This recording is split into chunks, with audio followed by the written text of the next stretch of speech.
I see what he's doing. He's making me break. I'll break. I'm kidding. It's all right. I'm kidding.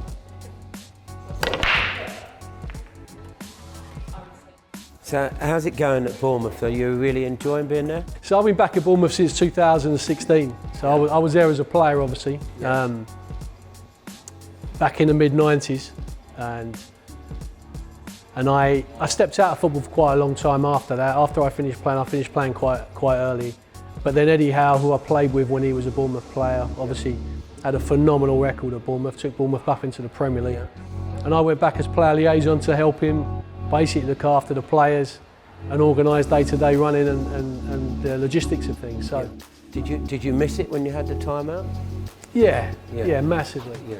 Now, because football, when you're a professional footballer, as much as the same as you, you live and breathe it. Absolutely. So as soon as you stop doing it, and there are lots of reasons why you stop doing sports, you know, it's a massive hole that basically that you have to fill. You think I've done it a couple of times, and with snooker, it's not like football. A bit more luckier, we can go on a bit longer. It's not like football or boxing, you know, sort of playing-wise, you're on a time limit. Snooker, you can carry on as much as you enjoy practicing, and you can still do it. But I found that the couple of times I stopped, I played golf for a few months, and then I'd get terribly bored, you know, and I felt I had to be around it. So I felt like managing a couple of players. But then I got into working for Eurosport with Ronnie O'Sullivan, and that got me the connection again and made me play more, and now I'm enjoying it as much as ever. But I think, like you say, with snooker as well, you can keep playing, but you can also play exhibitions and things like that, can't you? Do you enjoy playing exhibition games? We do loads of exhibitions. We do go all around the world. I play O'Sullivan quite a lot of shows, and because he's Ronnie O'Sullivan, he's entertaining the crowd, so it doesn't matter if I'm there or not. Hang on, but you're Jimmy White. He's entertaining the crowd. No, when it's my go, that's what I mean. I practice hard for them as well, because when it's my go, if I'm not sharp with him, he's just going to murder me. So, I've held my own with him on the exhibition circuit. It's given me a lot of confidence. On the main tour, and they can't get rid of me, so I'll just keep trying. Right. You did say a tenner, right? I did say a tenner, yeah. No witnesses. Per ball. So I'm on the stripes, yeah? So we come from not far. We grew up in the same sort of area. See, I was born in Epsom Hospital, close to where you live now. Oh, wow. And I lived in Worcester Park, just down the road. Cool. And my dad was a policeman in the Merton area at Wimbledon. Yeah. Oh, right, yeah. So I know the area. Yeah. And when I was younger, when I was a young pro and you were talking to the lads about it, in the afternoon it was very different than what it is now. And we used to play a lot of snooker and pool. And my dad took me to a gentleman's club in New Malden, just under the bridge.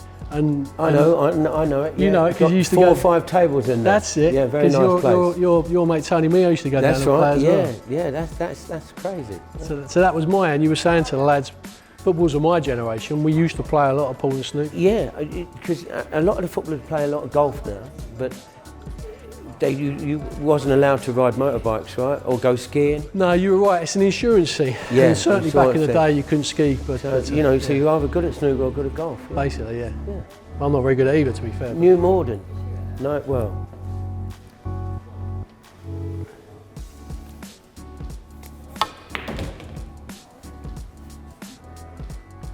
Got a couple of stripes tucked up there.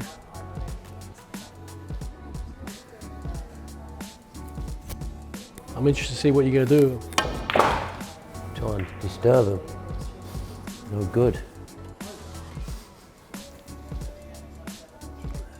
So, I mean, when you started out, when you were a young man, the big characters in the game, Alex Higgins. Yeah. What was he like as a character? Because you won the world's. I won the world doubles. I won the world doubles. Unfortunately for me, I sort of followed in his footsteps.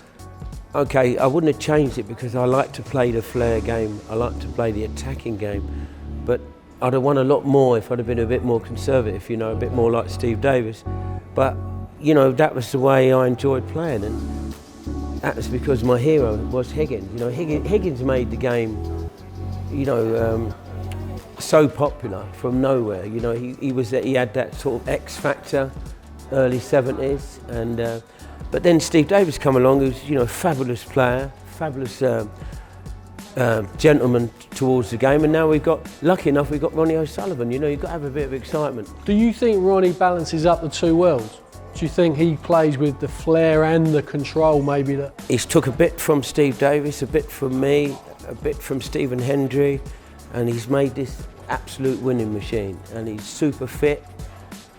He's 45, he still runs like, he runs like 5-minute miles and like 10 at a time and all that, so he's super fit, and you know, and lucky enough for us, why you've got players, because a lot of Chinese boys are coming through, they're going to take over the game eventually because they're just too good, there's too many of them coming through, too many. But while we got O'Sullivan, the game's still popular. I think that's end of break. Are these same size balls as snooker balls then? No, they're slightly bigger. Slightly bigger? And the pockets are a lot bigger. Do you find the dynamics is the same, the way they move? Yeah, it's the same sort of, like a top pool player. I couldn't beat a top pool player over a long race, but I might beat him over a short race, but a pool player can't beat a snooker player. No, it's a very different game that way, as I said, I don't know how to, a bit like maybe you only played six-a-side football with trainers, and then you go and play on a pitch with proper boots and a different game.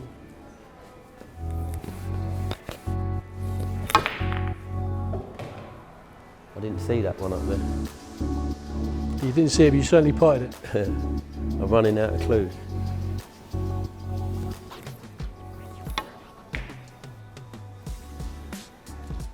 I'll get back to the table. I was worried I weren't going to get back to the table. Right, okay.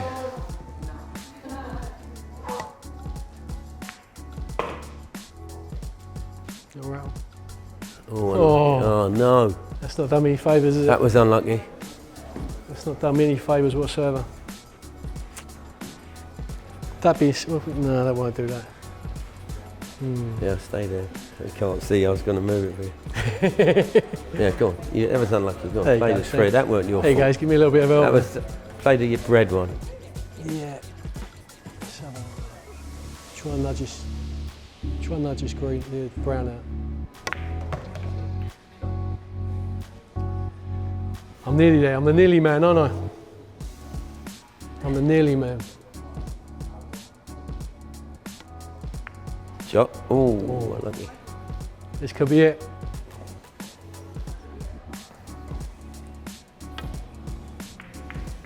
What's been your biggest, like, when you play exhibition matches against Ronnie? Yeah.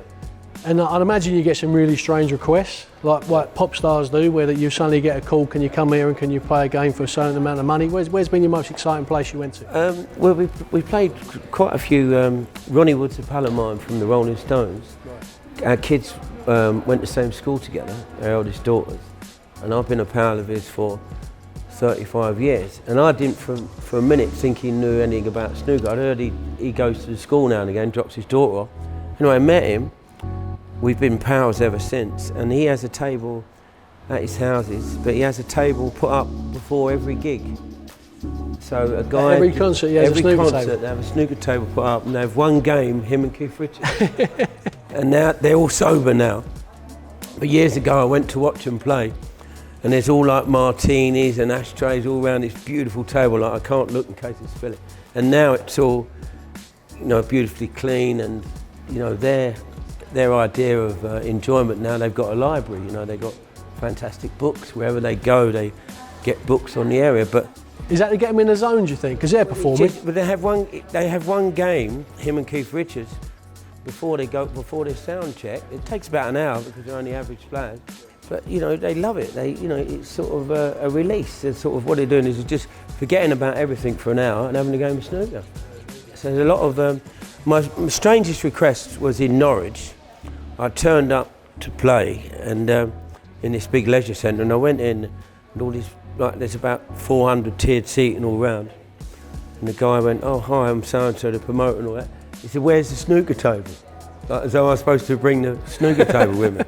But yeah, quite a lot of people play that you wouldn't, like Stephen Fry's a big fan. Oh, is he? Yeah. Big player?